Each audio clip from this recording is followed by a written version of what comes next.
Okay, so I'm not sure how much this is readable, but I am giving the problem in the description as well. So it says that a block is moving along a surface with an acceleration. So obviously there is a force, and the surface is frictionless.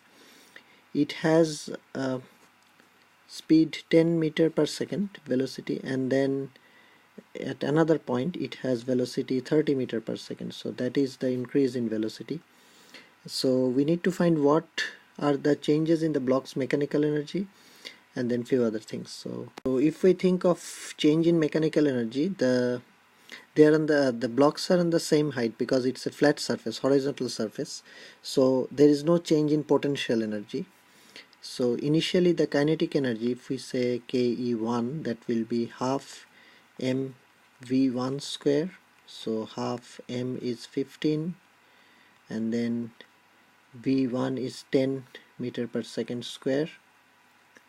So we get 750, and then afterwards when it goes to the second position, so that's velocity is 30 meter per second. So kinetic energy 2 is half mv2 square, which is half into 15 into 30 square, which is 6.75 into 10 cube joules. So that is also joule.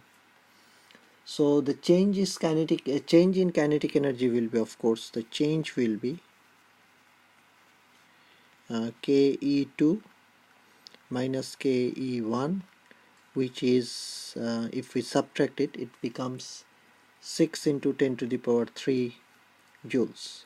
So which is basically 6 kilojoules. So that's the change in mechanical energy, which is just the kinetic energy.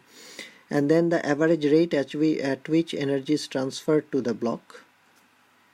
So of course it takes a certain time to go from position A, if we call it position A and position, or let's call it position 1 and 2, because that's how we have leveled the velocities. So 1 and 2.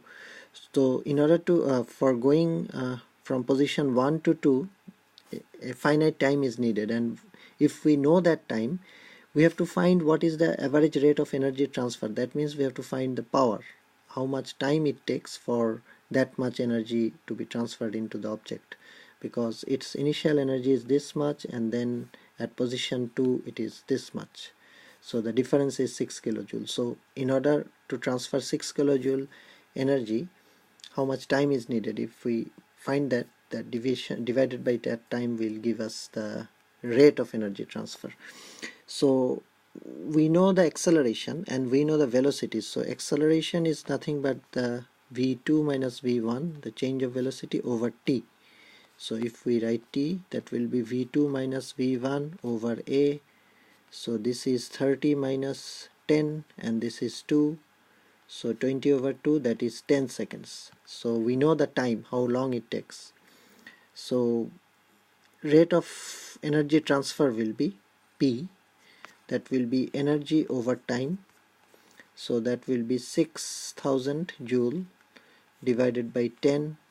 So 600 watt, basically joule per second or watt. So joule per second or 600 watt, basically that's the definition of watt.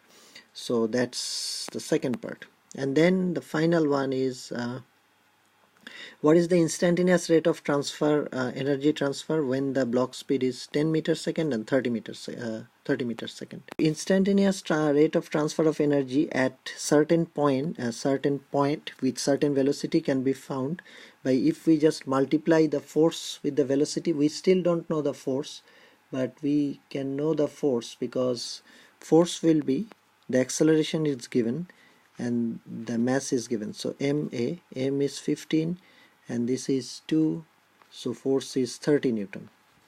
So in order to find the instantaneous rate of energy transfer at when the velocity is 10 meter per second, that will be F times V1, which is 30 times 10, that is 300 joule per second, or watt. We'll just write watt directly. And the instantaneous rate of energy transfer when the velocity is 30 meter per second, that let's call that p2, that will be f times that velocity, which will be v2. So again 30, that's the force, constant force that's acting on the object, and because of that force the object has an acceleration, so that will be a constant acceleration. So 30 times 30, because the velocity is 30, that will be 900 watt. So that's it.